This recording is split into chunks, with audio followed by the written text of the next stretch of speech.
What's good, everybody? This is Laura Presley with Peaches and Power Bombs. Got my girl Marie on my other side here, and we have a very special guest down below. You may know him from Ringscoops. He does Twitch and some other things too. We have Wade Needham with us. Thank you for having me on the show. You're welcome. You're welcome. We're glad to have you on. Wade has been a supporter of ours since day one. I remember telling him about starting and how excited we were, and I I know I shouted you out a couple of times for those that may have watched the beginning of our stuff. So this is a goal of mine to have you on the show, and now we're here. So I definitely appreciate you having me on the show. I look forward to it. yes, yes. Um, so for those that are unfamiliar, what we do every September, because it's Suicide Prevention Month, we like to do a couple of episodes focusing on what we call overcoming the odds. Is somebody within, you know, our wrestling thing that's overcome something, and we want to try to put focus on that, and just let people know they're not alone. And with you, we will talk about that here shortly. But the first question that I'll go ahead and get started with is for those that are unfamiliar with you, what is Ring Scoops and how did it grow to be the brand it is today? Because it's been around for a while. It actually has. We're coming up on our 23rd anniversary this coming February. It started off as a project during my junior year of high school. I was taking a few computer courses, and one of the assignments was to build a web page. So it started off as a single page on AOL Hometowns way back in the day. Mm-hmm. Evolved from there, different web hosting, and started getting to adding news on there. Started getting involved with the internet wrestling community, networking out to people. Uh, a lot of partnerships over the years with different websites like WrestleZone, No DQ, back in the day when it was called the Mayhem. Um, just all kinds of different things. We did podcasting before the iPod was invented. Been doing that for a very long time. It's evolved now. It was for a while there just a blog with a podcast. I've branched out. We have uh, different products now. We have our own card game that people can play. It's a party game where people get together and cut promos on each other, and you collect title belts and who's going to reign supreme and go into God mode and who's the master of the mic. We've got T-shirts. We do photo shoots with models. We had a calendar about a decade ago. We had a project called the Diamond Girls. We did all kinds of different things around town here locally in San Jacinto, California. We once in a while, back in the day, we haven't done it in a while, but we did green up days where we would go around town and we would pick up trash and recycle, and we would help out the community as well. And recently, the biggest partnership that we've been doing is partnering with the Starlight Children's Foundation to raise funds for them. And it's kind of my way of giving back to the Starlight Children's Foundation, because when I was 15, after my back surgery, they allowed me to go backstage of Monday Night Raw and meet The Rock and various other WWF superstars at the time. Okay. And congratulations on 23 years. That's Thank you. almost a quarter of a century a It couple is. years ago. Yeah. Makes me feel So old. right, right. And it kind of makes you look back and think, wow, I really did a lot. You don't think about it at the time. So Yeah. And that's just the tip of the iceberg. There's a lot of other things that I've done through ring scoops, like getting involved in the wrestling business itself. I mean, mhm. that's a whole different, not even a chapter. That's probably a whole different book. Right, right. And Marie, you got a question? Yeah, I was just wondering. You say that you all have been around for 23 years, and a lot of media has really changed in that course of the time. How hard has it been to really like evolve your business along? Because sometimes people get stuck in the their same old little thing, and then they don't grow. So how hard has it been to just kind of evolve and keep changing and things like that? For me, it's actually hasn't really been that difficult. I've been I pride myself on trying to be ahead of the trends, or at least have my thumb on the pulse of that. Like for instance, in 2005, when the Sony PSP came out, it had a web browser on it. I had a version of my website that was optimized for PSP and for cell phones at that time, and that was almost unheard of to have a mobile website at that time. But that started off because I went on a road trip one day and was like, man, I wish I could get some wrestling news while I was on the road, and came back home and learned how to do it and optimize the website for that. And we were one of the first ones to do that. Same thing happened with live streaming. We were doing live streams in 2001, um, Wow. through services like Fancast and Lycos Talk Radio and all that stuff. I'm just a big fan of technology in general. You get me a gadget, I will try to figure out any way to incorporate ring scoops into it. That's how I been able to adjust to everything. I get a cell phone, my first smartphone. The first thing I thought of, I wonder if I can hand code an HTML page in a notepad app and upload it. And I was able to do that. I was on my way to work a wrestling show and I had updated my whole website in that 1 hour drive. And it was pretty crazy. So yeah, doing that kind of stuff, figuring out that, user generated content, just like with video games. That's the future of a lot of media. And you look at it now, and TikTok is huge. Reels on Instagram is a big thing. We were doing that 10 years ago. It unfortunate I never had the audience, big enough to, I guess, for people to realize that we've been doing this for a long time. But, you know, it's a mom and pop shop pretty much. Hey, sometimes that's the best kind, though, especially Yeah. in food. So, Oh, absolutely. Yeah. Oh yeah, he's a foodie for sure. If you Oh, ever go definitely. on his Instagram, you'll see. You don't get this big without munching on some good grub. I love your mindset on that. And you have a great business mindset too. Me, Like, I'm just like I have anxiety for like 4 days, and then let's try to tackle it. so and of course, as you mentioned earlier, about your back surgery, that's a big part of who you are. That you are wheelchair bound, and at one point you did tell the story. I want to say you told the story on Instagram how that came to be.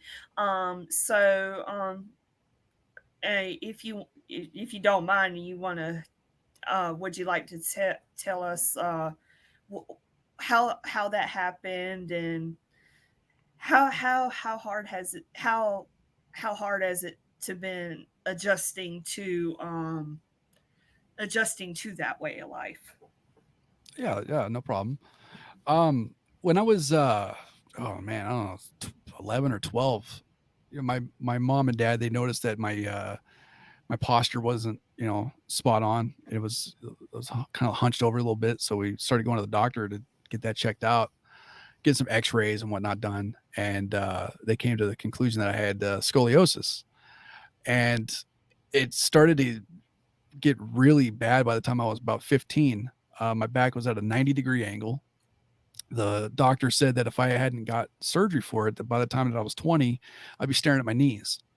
So we went in for the surgery. Actually, it progressed beyond scoliosis at that point. It was called Sherman's kyphosis, is what it was. Mm. And so we went into the surgery when I was 15 to put in the rods, the hooks, and the screws and whatnot to straighten the back. When I came out of recovery, I was not able to move my lower extremities. So the orthopedic surgeon thought that he had pinched nerves. and took me back in. The original surgery was like a 13-hour surgery. They took me back in for like another 2 hours to take the rods out. And when I came back out, still not able to move my lower extremities. So, a couple days later, sitting there in the hospital bed, and all of a sudden I couldn't breathe, started choking. They had to put me on a respirator, which I was on for 6 weeks. The paralysis spread all the way up to my neck, and then it slowly started to go back down. And after nerve conduction tests and a spinal tap and whatnot, they came to the conclusion that I had something called Guillain-Barré syndrome, which is an autoimmune disease where the nervous system attacks itself and eats the myelin sheath around the peripheral nerves. Um, at that time, 99, not a lot of people really knew about that. Guillain-Barré has definitely picked up a lot more awareness since then. But there's been celebrities that have come out say that they've had Guillain-Barré syndrome, like William the Refrigerator Perry had it, Andy Griffith had it. There's even speculation that FDR might have had that instead of polio. There's a big debate about that. Wow. But did treatment for that. The paralysis went back down at least to around the waist area. I gained some movement on my left side back a little bit. Barely moved my right leg, not able to stand, and it went through a lot of therapy. I was in the hospital for like 5.5 months, and came out of that. And that's pretty much how I been in a wheelchair since I was 15 back in '99. Well, that's really a lot to deal with at such a young age. How did you get through that mentally? I often joke that I haven't gotten through it. It's a half joke, it's half real. Yeah, Because obviously. it is kind of funny. It's 23 years ago, 23, 24 something years ago, and yeah, there's I have ups and downs. I do my Hmm. best to get through it, but yeah, no, I'm still working through adjusting to it.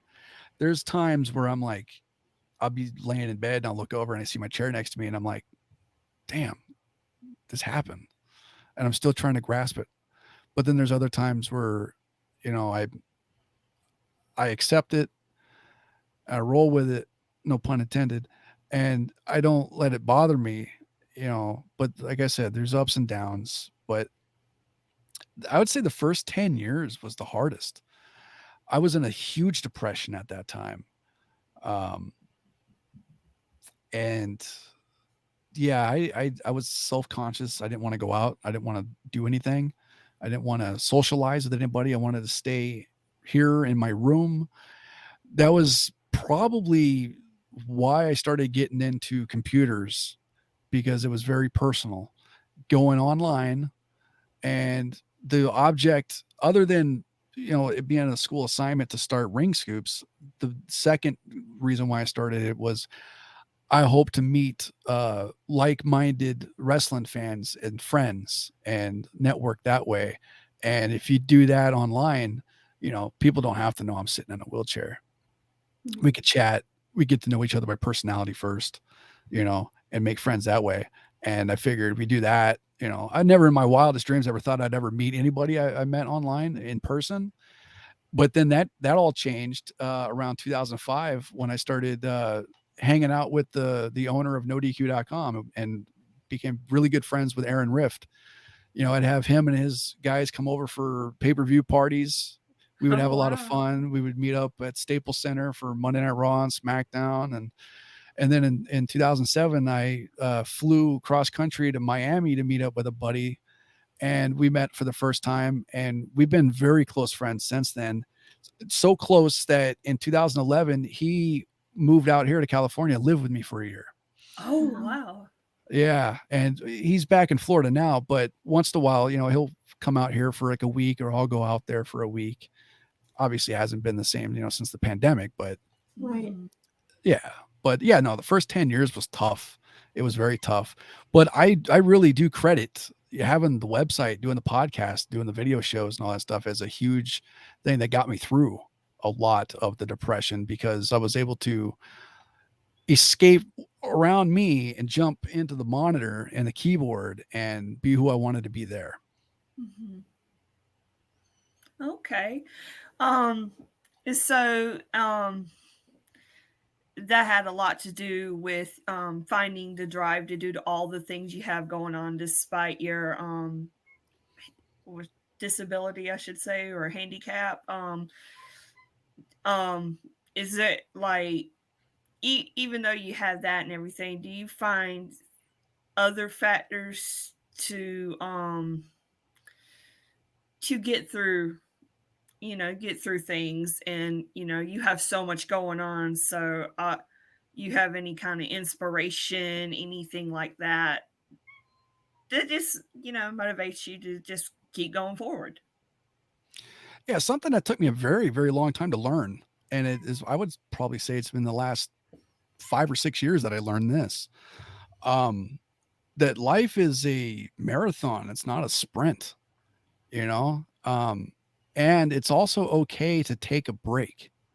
Don't quit, but you could take a break, take a breather, reset yourself, jump back in the game, but don't quit. That's fine. I did that during my time in the wrestling business. I had burnt myself out and I was starting a new chapter of my life. And I was like, am I going to do the same old thing and half ass schoolwork, half ass commentary, video editing, all that stuff? I said, you know what? I'm not going to quit, but I'm going to take a break. And I made a sacrifice and I took a break from the wrestling business to take care of some other stuff in real life. And that's okay. You know, Mhm. that's a big thing right there. And then, like I said before, it's a marathon, it's not a sprint. If you don't get it done in one day, aim for a week. If you can't get it done in a week, it's okay if you get it done in a month. I just turned 39 years old and I didn't start like a full on academic career until how old was I? This was 2010, right? I graduated high school in 2001. So it took me 9 years after high school to say, you know what? I think I want to go to college now because I gave it 2 semesters after high school. I said, this ain't for me. I took a break, a long break. I finally decided, you know what? I want to do this. And that makes a big difference when you want to do something. Because Hmm. in high school, my GPA was 1.3. I was failing.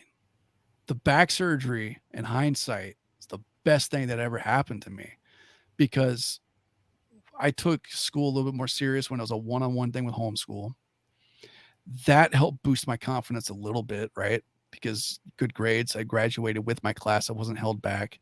I mean, that would be devastating right there. Everything go on and then you get held back. Like, just imagine, Mm. but I was able to graduate with all my friends. And then when I went back to college and I wanted to do it, it's been 12 years, coming up on 13 years that I've been back in school full time straight. I've had majors, changed them all, been different majors, business, multimedia, all that. So I have associate's degree in multimedia, associate's degree in liberal arts, business management. I have a bachelor's in communications. This coming December, I'm going to get my associates in legal studies and paralegal. It took me 12 years. I'm finally burnt out. I don't want to do this anymore. But it makes a big difference when you want to do something. Because also in that time, I was also inducted into 2 honor societies at Cal State University, San Bernardino. One, Delta Alpha Pi. It was honor society for students with disabilities. And then Lambda Pi Eta, it's honor society for communication majors. Think about all that I did in 12 years. My brother Ryan, when he was alive, would joke with me saying, he always asked me, he goes, how long you been in school? And I would tell him, he goes, you know who else is also in school that long? A doctor. And I'm like, yeah, well, I'm never going to be a doctor, but I do have a whole wall full of, achievements back there. You get that stuff too. You set the milestones. I never thought I would be able to do that. Math was always one thing that destroyed me. I never thought myself, oh, I'm going to get an associate's degree, right? Yeah, math, it Facts. sucks. It really Ugh. sucks. Algebra is the worst. Yes. Yeah. And I always told myself, I said, you know what? I'm never going to get the associate's degree, but I can get the certificate because you don't need the general ed for that. You just need the concentration. Found the right teacher at the right time. In his last 2 years of teaching, I got his classes. I took elementary algebra, got an A in it. I did intermediate algebra, short-term 6-week class in the summertime, passed with a 95%. And then I took college algebra and I got an A in that one. And I was like, I got the associate's degree. And at the same time, I'm like, I don't have to take any more math. So Right. this bachelor's Yeah. degree is going to be simple. So It, yeah, it's amazing what the right teacher can do. Yes. They can perform miracles because all throughout my life, I've pretty much told myself, you stink at math and you're never going to be able to get it. And then when I got in college, I got the right teacher at the right Yep. time, was made an A. And I'm like, I've never made A's in math before in my life. that's So, Mm. yeah, awesome. Congrats on that. Same thanks. same thing with me. Same. Well, I made an 89. I was 1 point short of There's an A. nothing wrong with an 89. That's a great No, because grade. considering like 75 was an accomplishment in high school, yeah. But yeah, I had a teacher similar to y'all. She was very passionate about math. I don't know why, but she was very passionate about math, and I finally got it. Like, when when the teacher is good at something, they help even those like me who can't comprehend math save their lives. Um, I mean, I got it with her. Everybody else, I'm just like, what? Huh? Mm-hmm. Can I take a nap? so that so we kind of all have something in common there with math. How about that? Yeah. And we didn't have to do Common Core either. So Oh, yes, thank the Lord. Thank the Lord. um, so one thing that has really stuck out from actually just sitting here listening to you, it is one thing that has not been taken from you is your mind and your ability to use it. And you seem to really try to grasp onto that concept of, I might not be able to get up and walk around or do whatever it is that everybody else is doing, but I still have my mind and I can use it to the fullest of my ability. So kudos to you on that. well, thank you. That I takes a try. lot of guts, because sometimes people will just sit around and try to feel sorry for themselves, and you seem to not want to do that. I mean, I'm pretty sure there are some moments like that for you, Oh, because for like you sure. said, there's ups and downs, but Yeah. Peaks and valleys, just like the wrestling business. Yeah. yeah. Kind of like the mountains in California too, right? Yeah, yeah. I live right next to one too. So sometimes, like when the winds come down too, man, they can knock you over. Really? Wow. Uh, I've been to California once, and that was about 7 years ago when I went to my WrestleMania condolences. 31. I had a great time, but yeah, I That's didn't good. realize California was so mountainous. I'm like, I didn't know there was mountains in California. Yeah. Yeah, that was my first time out west, so it was really neat. So, I think we got more up north than we do down here in Southern California. I got you. Yeah. Yeah, California is just like long, It huge. it could be like 3 states if it wanted to be. Right. Yeah. Sometimes I think Georgia's a big state, but compared to the ones out west, no. So, let's see here. So you had mentioned, we can get into the wrestling part of it because that's what we are, wrestling show. You had mentioned that you met The Rock. Yep. Totally jelly. Yeah. What was that like? How did that come about? Well, I was when I was in the hospital. A caseworker had approached my parents about getting the word out there to some of the different organizations and charities, and Starlight Children's Foundation reached back to the caseworker, said that they'd be willing to work with me, and all right, mind you, this is 1999. I'm 15 years old, so the lady is like telling me like they'll grant a wish. You could get something, you can meet somebody, you do all this stuff, and of course, 1999, 15 years old, I'm like, I want to meet Britney Spears. And they're like, "We'll try." That didn't work out. So they're like, "Is there anyone Oh. else you'd like to meet?" And I'm like, "Yeah, my all-time favorite wrestler, Shawn Michaels." And they're like, "We'll try to do that." Now, at the time, I didn't understand why. Looking back, I know exactly why now, especially that time period, why Shawn Michaels was not available. He was not in the right mind. Mm. Yeah, right. But they asked me again, and I remember my parents were like, "Just ask for a computer printer or something," or and I'm like, "I want to meet somebody," I don't really care that much about it, which is weird. 15 years old, didn't really care about materialistic, stuff at the time. I was like, I want to meet a wrestler, man. I want to go backstage to one of the shows. So they're like, well, who else? And I'm like, well, before my surgery, one character in wrestling that I modeled after in my backyard wrestling days was The Rock. I want to meet The Rock. And they're like, all right. And come to my surprise, I get a phone call after I'm, released from the hospital. I'm at home. I get a phone call from Starlight, and they're like, all right, we got to set up at the end of November. They're going to be at Staples Center, which Staples Center, I think, was like a couple months old at the time. They had just opened, and or actually maybe a month old. I think they just opened for the NBA season that year in '99. It was just so new. And they were like, all right, you can bring your parents and you can bring two friends, and you guys will have tickets to Raw. We'll take you backstage, meet The Rock.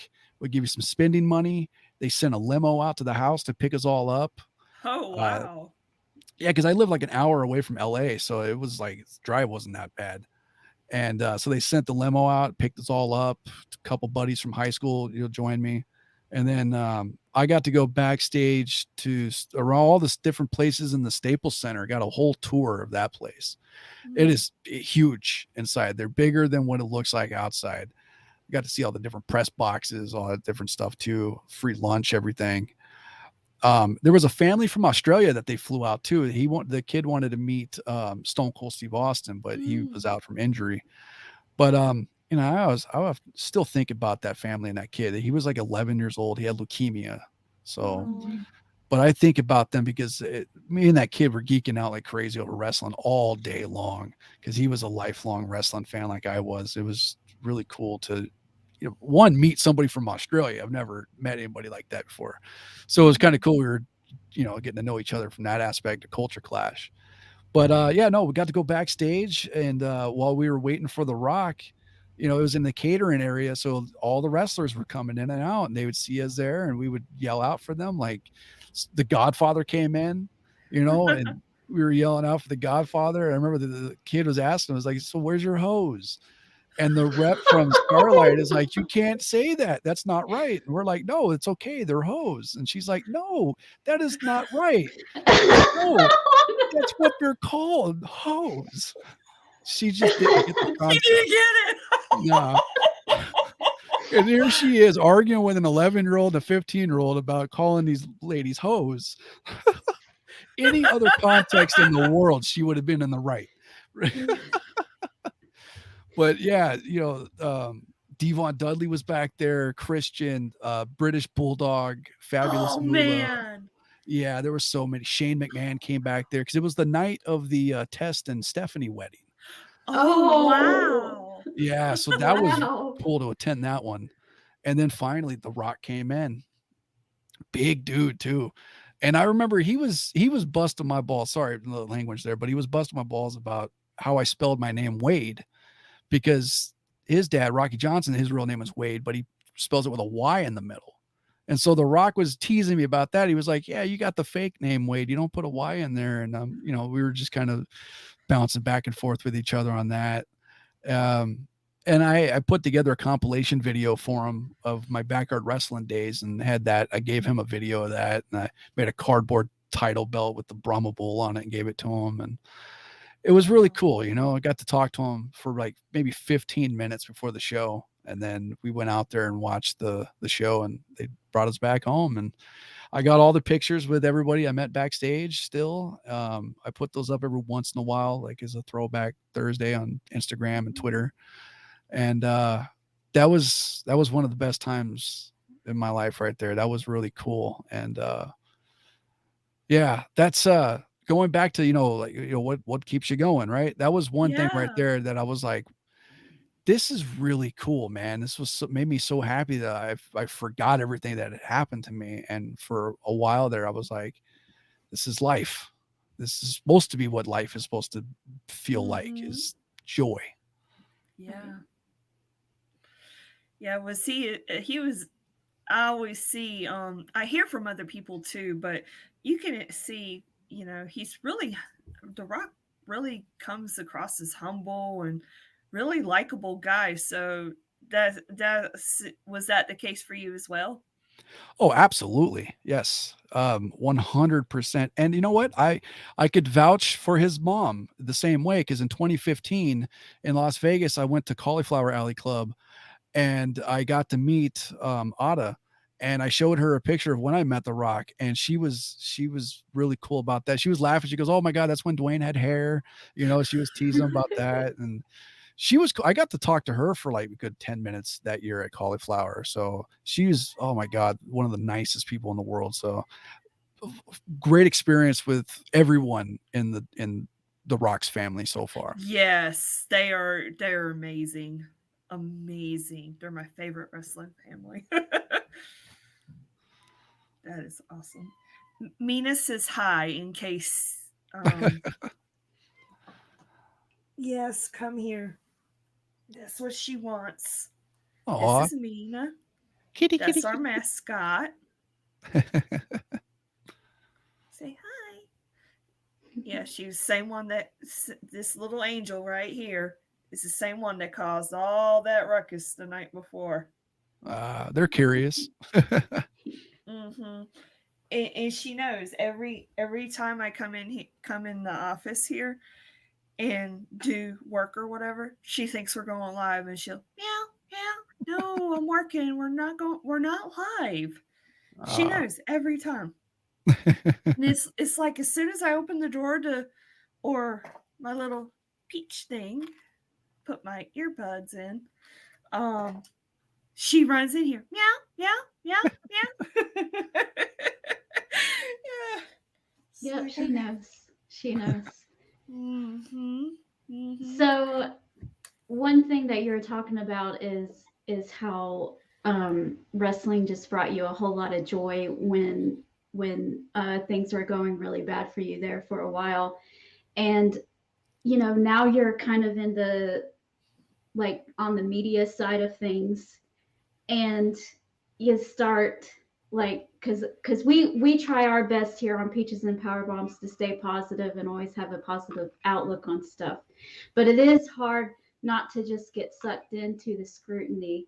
So how do you try to stay within that joyful atmosphere that wrestling can bring without getting sucked into that media Black hole. negativity black hole thing that goes on the IWC sometimes. oh man. Well, I've always tried my hardest my whole life to be a very silver lining kind of guy. You know, um, it's tough. It very much is tough, especially nowadays with social media. It was a lot easier back in the day, Yeah. when really the only way to talk to other wrestling fans was like on forums, because you could Yeah. just log out of the. I mean, you can log out of social media, but it's just not the same. It's more of an addiction with social media than it was back in the day with forums and with AIM We're and telling our age, ICQ, kids. Yes, right? we are. Yeah, yeah. ASL, like, but it's yeah, it's tough. I partake in some of the pardon my language, the shit talk. It's fun once in a while. I can't see myself doing that on a daily basis. Not anymore. I'm too old for that.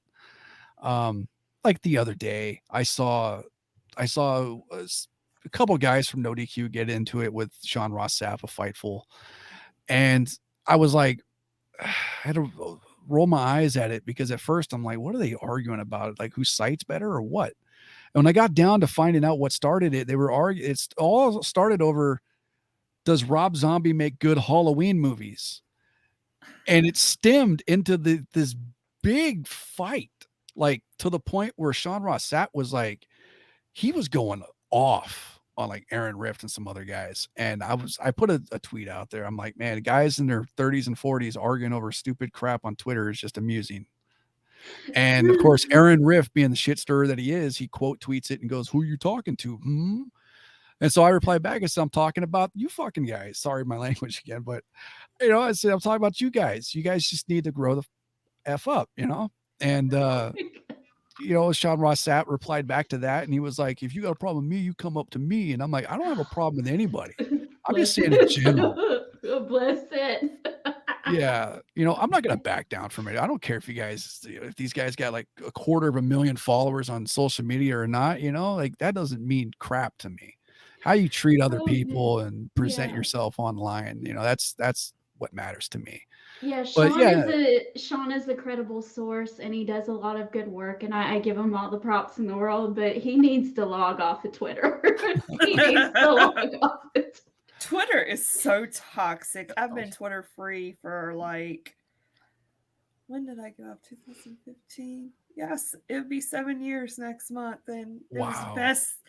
best thing I ever did because it's like I quit Twitter, and then that's when Tom Clark, he got me into writing and blogging, and now we're here. Tom Clark made Nice. it all happen, and I met him on Twitter too.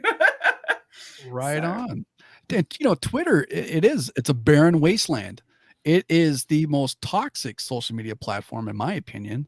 It I've is. seen more fights on Twitter than I've ever seen on any other platform. TikTok might be there, but there's a really big good side of TikTok as well. I But love yeah, TikTok. oh yeah, same here. I every once in a while I get like a wild hair and I'm like, I'm gonna be a TikTok creator and I'll do it for a month. And then 11 months I'll just watch. You could I get addicted. Oh my god. But I it's so haven't good. bit that bullet because I like longer content. I don't like just listening to 90-second clips. That aggravates the mess out of me. I guess I'm old and like things to last a little bit longer than that. So I'm I'm more of telling you, a I think Peaches and Power Bombs would be good on there because we could do so much stuff. Because as female wrestling fans, we have been through the ringer with some of the guys. Oh, you Oh, I can just watch imagine. as a man.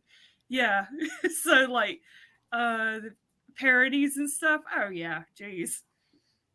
that's a The good hard point. part be getting us together to do it because we Yeah. live like 3 hours away from each Oh other. wow. That's So, cool. It's always good. Like, when you guys live so close to each other because you can meet up and do stuff, in person and all that, that's a big boost of morale, I would imagine. yeah. Yeah, we went to an AEW show together back last December, Yep. Nice. and that was pretty cool. We were Sweet. actually a row apart from each other, like Yeah. totally accidental. Oh, wow. It was really cool. That's fate. Yeah, Yeah. it was really awesome. And And first thing she said, our go ahead. shirts predicted the next feud on there with Eddie Kingston because I had my Eddie Kingston shirt on and she had a Chris Jericho shirt on that was before it started. So I was like, yep, we predicted it. Yep, we sure Nice. So did. The first thing she said to me, we were hugging. She was like, "You're a real person." I'm like, "Yes, I'm real. I'm real." It was great. It was really great. Um, That's awesome. mhm. so one thing I want to ask you, since you've been a wrestling fan for a really long time, you talked about being 15 in 1999, and I was 12, and I think Laura, you were I was 15 I was too. 15. Mm-hmm. So we all grew up with that era, what I usually call, or at least the main event part anyway. The lower stuff might have been, but what I call my golden era of wrestling is that era. So how do you feel about today's wrestling? Because it's vastly different from that. Oh, wow. Oh, it's night and day. It really much is night and day. I think it's especially on WWE side, it's too squeaky clean. You gotta have some kind of dirt in there, cause some kind of grunge. It's way too polished. Um, You look back in the day, you would see a goof once in a while, a camera cut that would be, maybe not right, a move that would get caught that wasn't, that great, or somebody would go off the rails on the mic or something. And now it's too sanitized, it's too clean, it's too micromanaged, in my opinion. Everything, and it's not just main like WWE or AEW or Impact. I can attest to this at least with one show that I worked.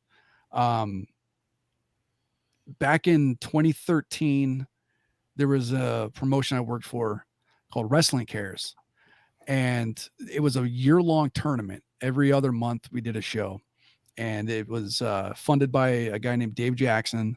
And then Nigel McGuinness was part of it. He was part of the booking, and Les Thatcher was part of it as well with the booking. And I was working the show. I was doing theme music, and I ran the scoreboard because we did, it was tournament based, but it was like Iron Man matches, like the whole tournament almost. Wow. And I would get a format, and it would be like 20 pages long. And I'm like, we're not on television. One, why are we having a format that's more than 2 pages? You know? And second, like, these aren't just like bullet points. Like, you ever been in like a college classroom where somebody has to give a speech for the first time ever, and they have a PowerPoint, and it's like a novel on the PowerPoint and not Yeah. bullet points? Yes. That's what this felt like. And I'm like, Les, Nigel, what are you guys thinking? Like, you guys of all people, especially Les, what is going on here? And I would go through them, and it would be, all right, match one, like for an example, match one, Caprice Coleman versus Johnny Gargano or something, right? And it would be like 5 paragraphs, and I'd read through it, and it's like, it's move by move. They're like, all right, we're going to start off, we're going to do a headlock, side headlock takedown, we're going to get up, we're going to, do a up and over, go in the corner, get some heat, that kind of stuff, right? And I would be sitting there, and in bold on the format would be like when a fall would happen. And sure enough, I would be reading it, and as soon as I would read pinfall, I would look up and see the ref count 3. And I'm like, what the hell? And I'd boom, give a point to that guy. I'd start reading again. I get to the bold. I'd look up. Boom, there it is. These guys not only scripted the matches in that much detail that they were written down, but these guys in the ring remembered every spot. I never saw a missed spot. Now, what if these guys went out there and the crowd didn't like it? They'd be lost. They would be lost. It would ruin the format. It would ruin everything that Les and Nigel put together, And man, if this people are gonna watch this, I'm throwing them under the bus. I know that's fine though. It's a decade ago. I don't care. Les is probably retired now, and Nigel's working for the E, right? So what are they gonna do? Come hit me? But yeah, it's different. I can't imagine 30, 40 years ago that wrestling matches were like that. And I know there's some indies that are, let's go out there and work the crowd, well, here's the finish, that's it. But if they're doing that and they're teaching guys that, I know that there's a big crop of guys probably like in AEW or WWE or Impact that came up in that kind of teaching, and they're probably doing that now too. I think everything is just too micromanaged. That would make it really hard because I would think that Wrestling 101 would be listening to the crowd. You Yeah. would think. Yeah. Wow. Yeah, because you got to play. Especially now I can understand, like on TV, they want a certain way to go, and you can't really deviate from that. But an indie show, Mhm. that's a Yeah. completely different animal Yeah, because that it's threw all me for a about, loop. yeah. I So they don't regret call it not in the keeping ring those. anymore? Well, I don't know if it was just that one show, but with the talent involved on those shows, like we had at that time, Adam Cole, Johnny Gargano, Ryan Taylor, Brandon Gatson, guys like that, Adam Pierce, Willie Mack. I love I Adam know Pearce. those guys can call it in the ring, but for Yeah. those shows, they were following a script. And I give them all the credit in the world because one, I can't even imagine like scripting a match, being like, okay, this is how it's going to work. And you can see it in your head and write it Yeah. down. But then for the performers to remember it Mm. every single show, that right there is nuts. So kudos to those guys for doing that. You know, Mm-hmm. I would never want to play Simon Says with these guys, because their memory is like an elephant. But yeah, I just can't imagine doing that. You know, and there was one time I was working commentary and somebody had a script for me, and I'm like, I am not doing this because I tried in the opening match to just read it, and it just was coming off so fake. And I'm like, you know what? I would rather ask for forgiveness later than permission now. And I just worked the mic the rest of the show. And yeah, I got crap for it. But at the end of the day, the guy was like, well, what can we do? Right. I Mm-hmm. said, yeah, what can we do? I can do my job. That's what I'm going to do. I think too when things are scripted, I think it can hinder people a little bit because you want to have your own flair to it. That's the whole purpose of being in the ring and stuff. Have your own identity, your own flair, and I think you really see a stark difference with those that were in WWE and now in AEW. I think you could see a tremendous difference. Um, I'm hoping, now that WWE's kind of going through a new shift, they're shifting into a new direction. I think we're already seeing some changes. And obviously, this isn't going to happen overnight. But I think we'll see. Um, I mean, there's quality talent there. There's no denying that. But I think we're going to see. Um, I think the quality is going to increase from there. You see what I'm saying? So Yeah, it's a very absolutely. kind of like how the Attitude Era is for us. For us, I mean, we're seeing a shift here now. My nephew's 14. And I told him, I was like, to be a kid in the Attitude Era was something else.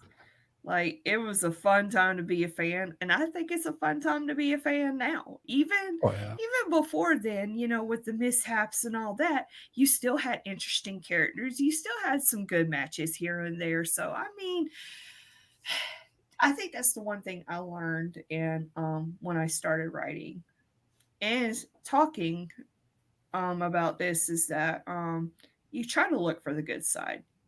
We don't get our way a lot. They don't listen to us. Blah blah blah.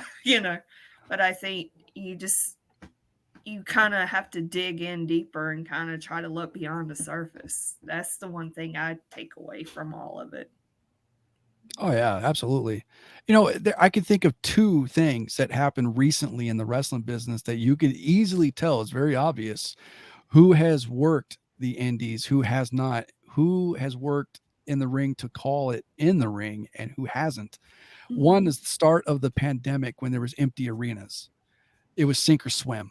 And then last Yeah. year during the storm delay of the beginning of WrestleMania, when they had what 40, 45 minutes and they had to improv.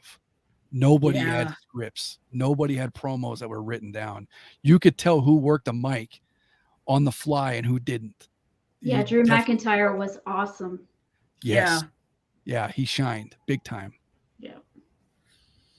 Mm-hmm. Yeah. That was definitely something different for sure. I almost went to that one in Tampa, but Oh wow.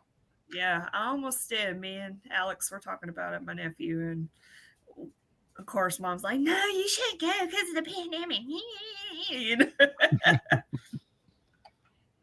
Oh well, but yeah, pandemic was tough, and you know, it's funny you bring that up because you've been to indie shows. Marie's been to indie shows. All three of us been. So, you know, um, I know some of us.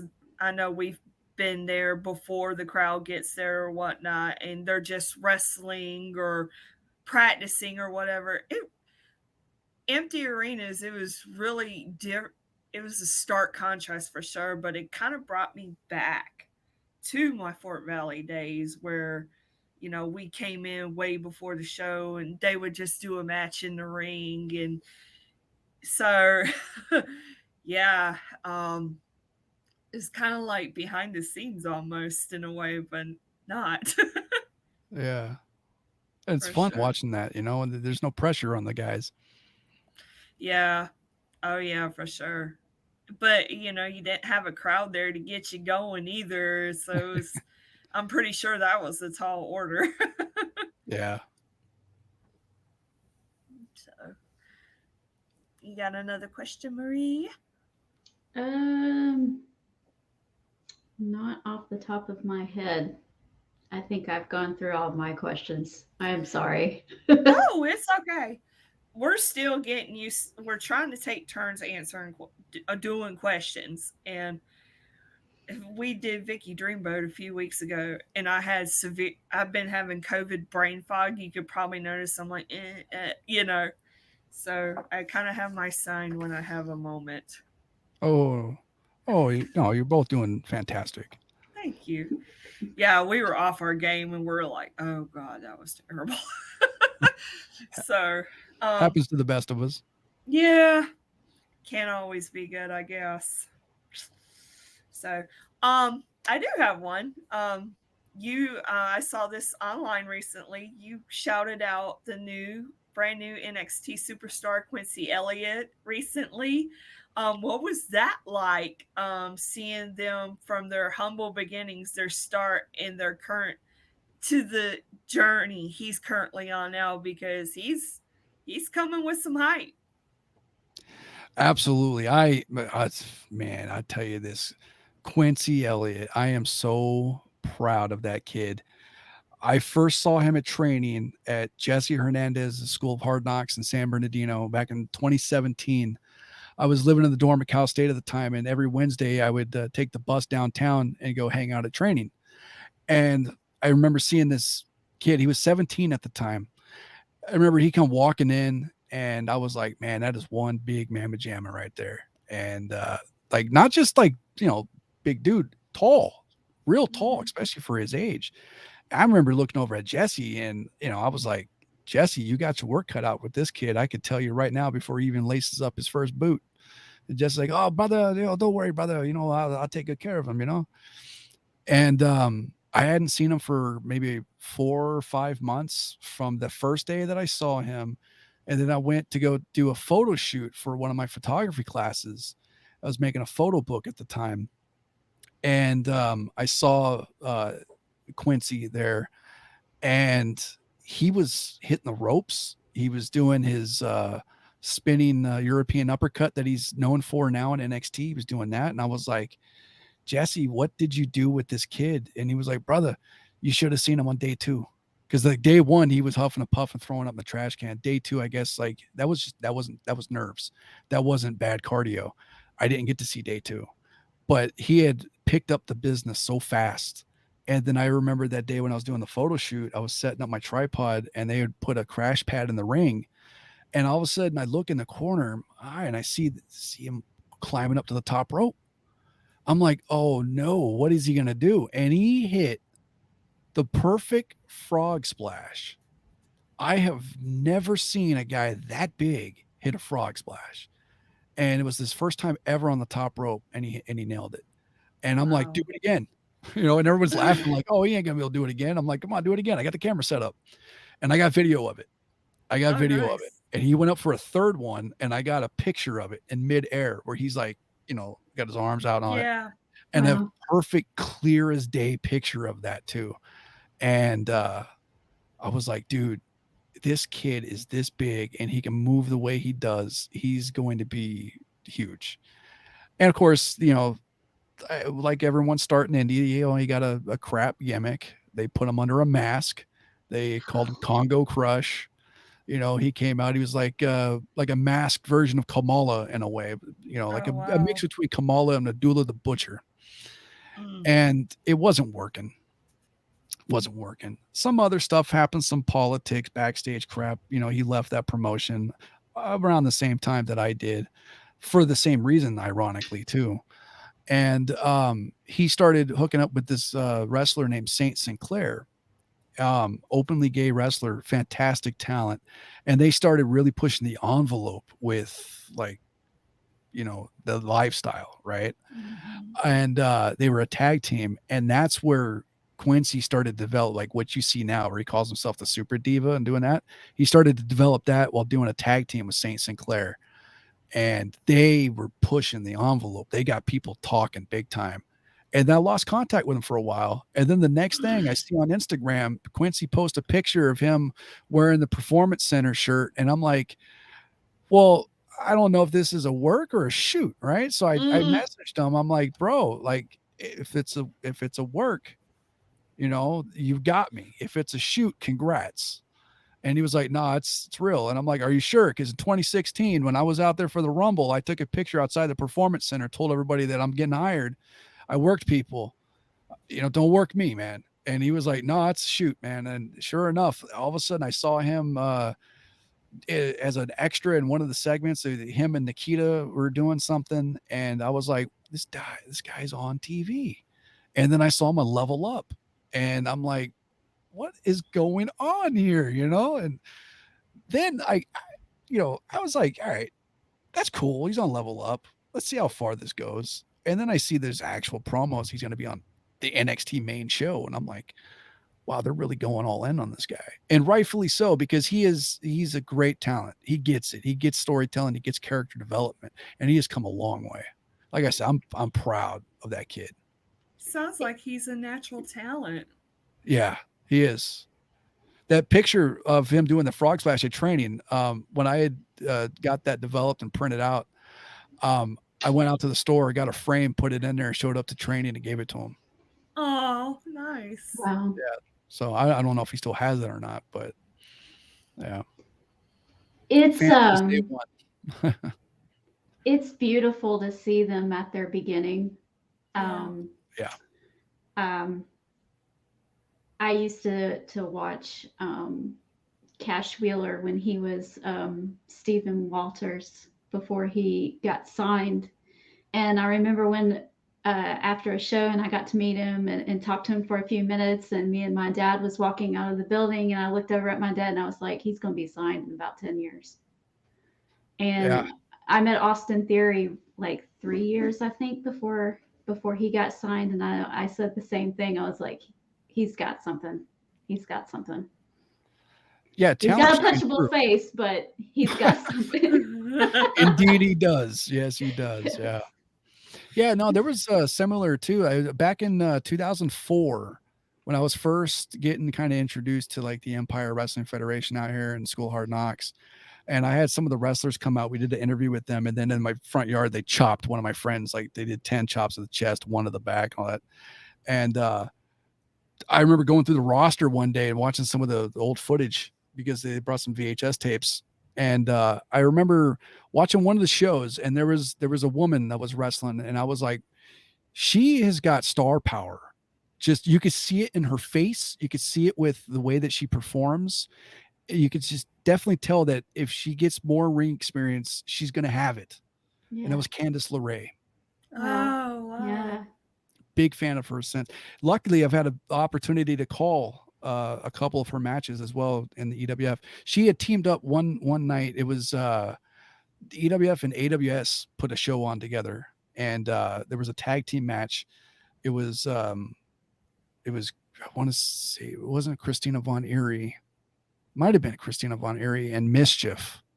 Mm-hmm. But they took on Candace LeRae and Davina Rose, who later became Bailey.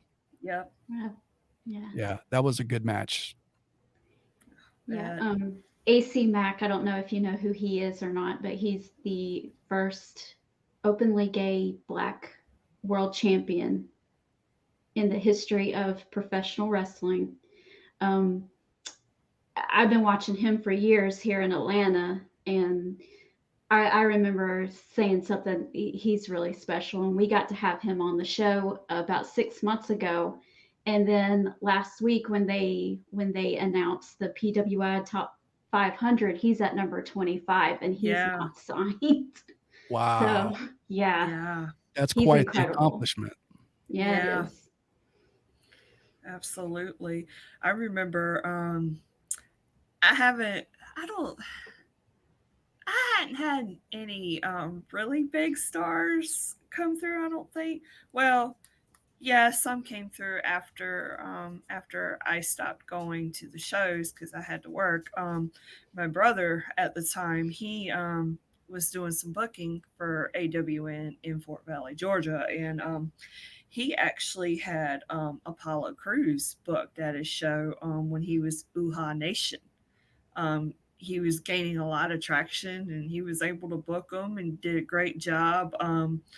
But there's a couple people, like you said, Marie, is beautiful to see them where we are at the shows and stuff, and then you see them on TV, you're like, oh my god.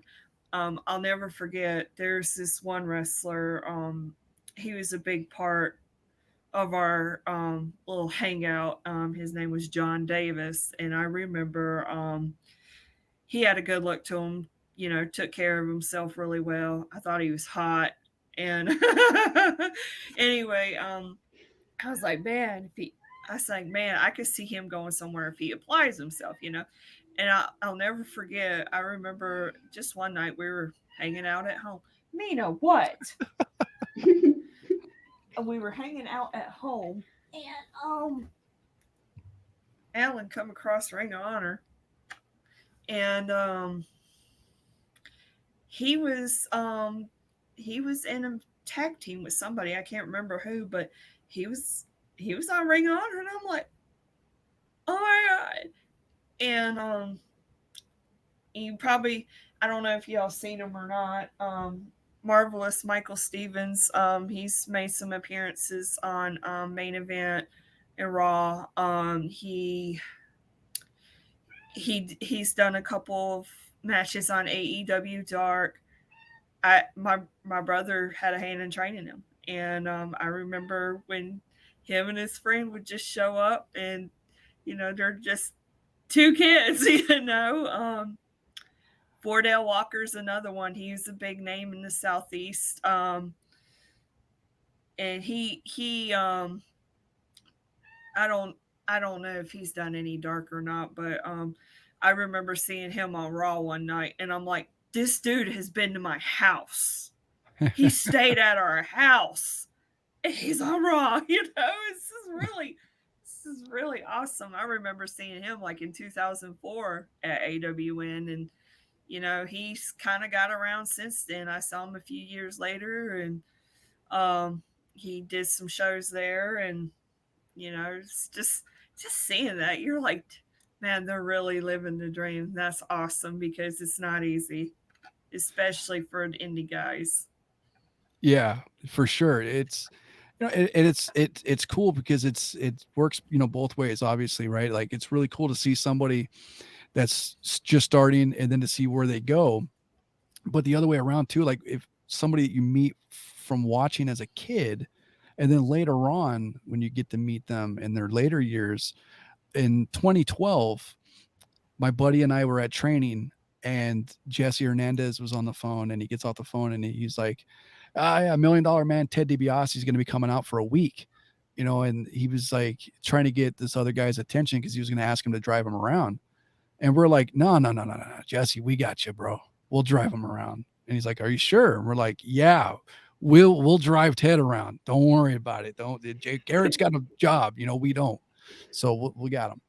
So he's like, all right, brother, here's his phone number. And we're like, well, okay, cool.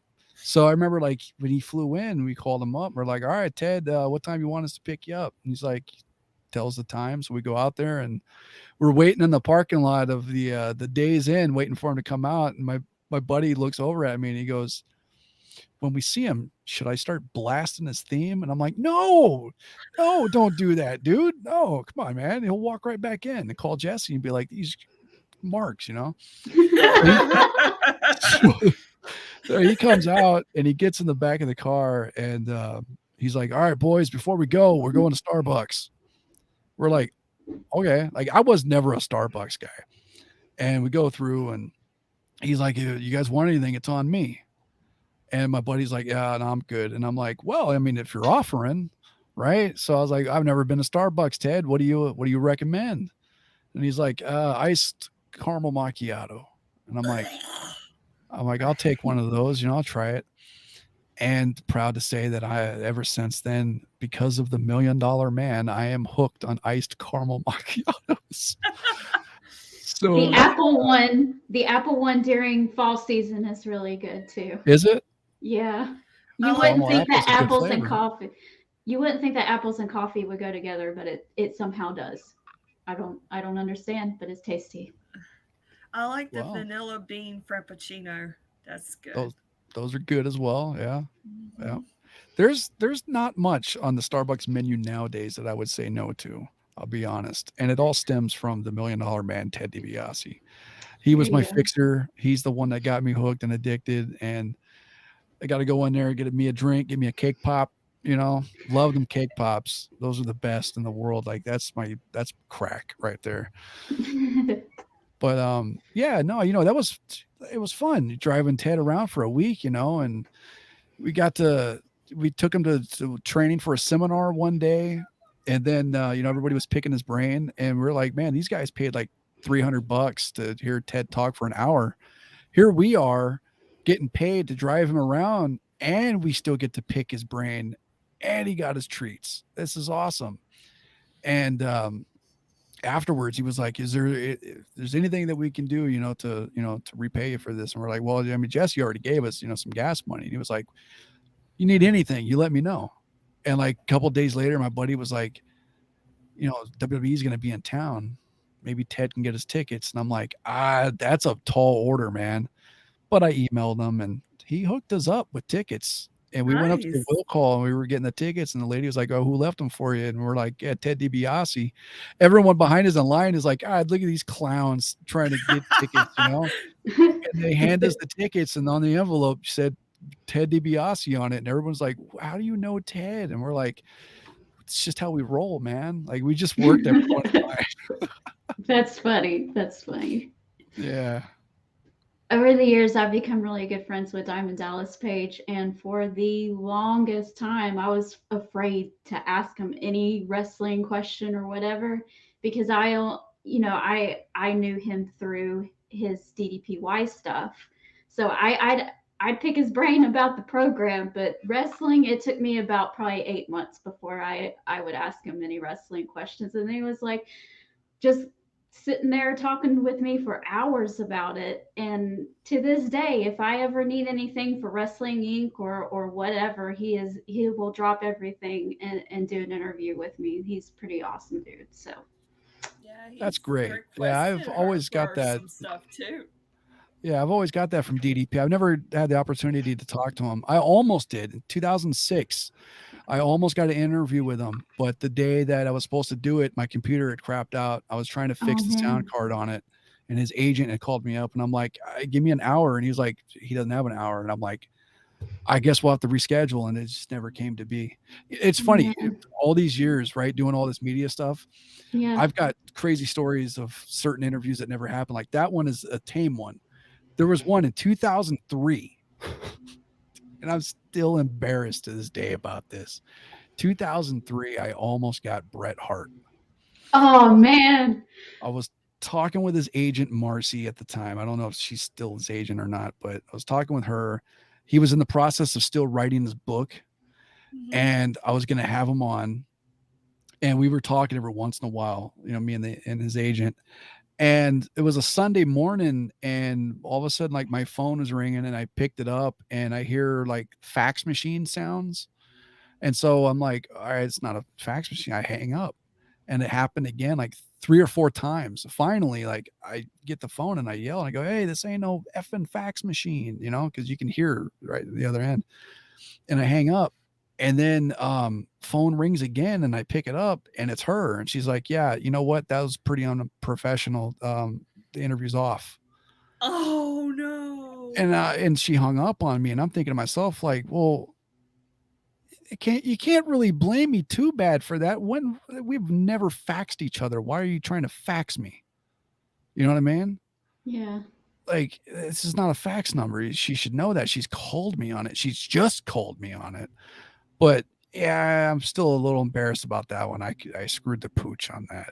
I could have had, but Mm. years later I met Brett, so I got a Polaroid with him and I shook his hand. I mean, that counts for something, I guess. Yeah. Yeah.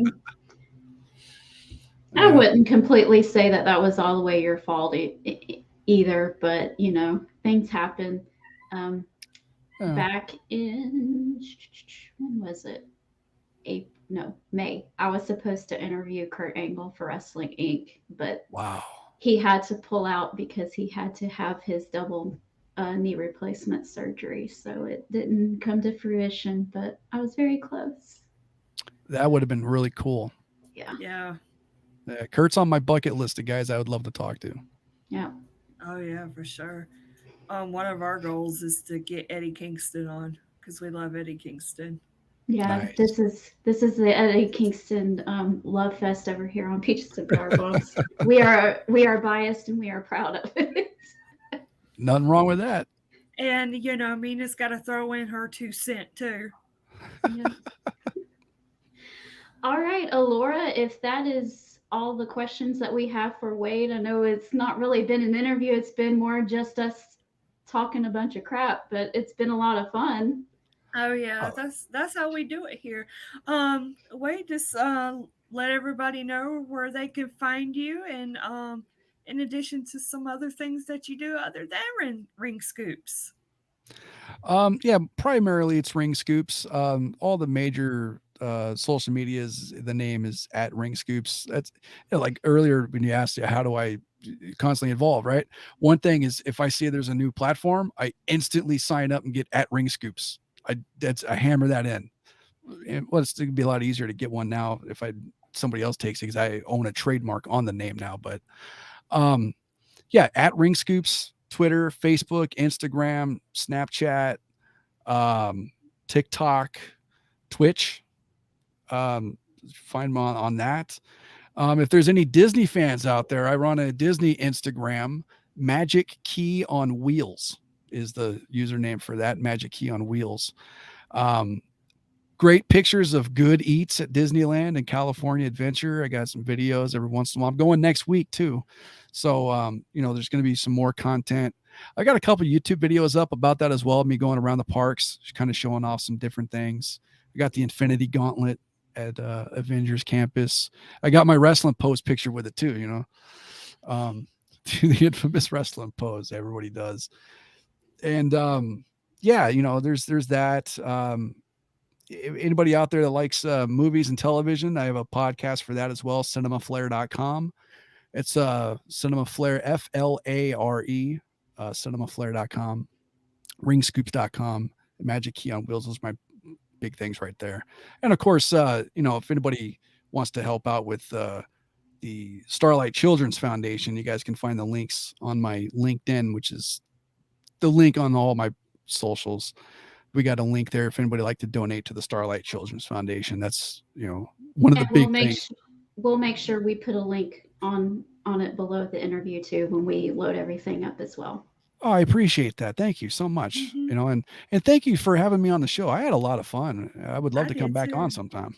Yeah, Absolutely. absolutely. We'll have you come on for one of our live events one time and we can just talk about the current product and have a lot of Mm-hmm. fun that way. Right on, right on. All right. Yeah. As always, everybody, Alora, if that's everything, we'll go ahead and sign off. As always, follow Peaches and Power Bombs on YouTube and Facebook and Instagram and I currently Twitter have a fight going on under my feet, just so y'all know. and all of that good stuff. You know where to find us. Tell your friends about us, and we're going to sign off. See you guys later. Bye.